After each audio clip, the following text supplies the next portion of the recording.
Hello guys. Okay, so today we are going to learn how to use the scissors tool. This one. Okay, if you right click, if you're not seeing it, if you right click, you can see this one. This is scissors tool, or the shortcut is C. Alright. Okay, so let me demonstrate where you can use the scissors tool. I would like to draw this circle. Alright, let me increase its stroke. Right.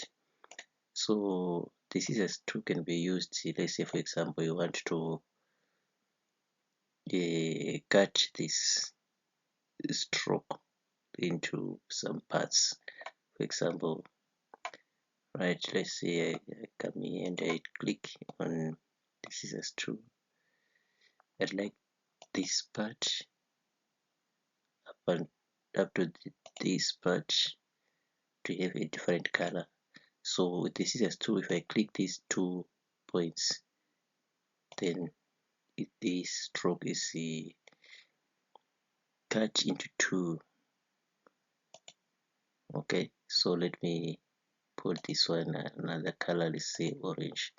You can see you've got a black and an orange. So that is the scenario where you can use the scissors tool. Alright, you can even put another, right.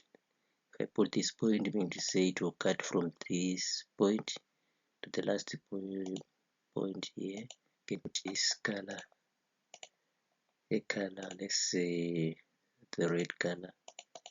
Okay, so this is how we can use the scissors tool. Thanks for watching.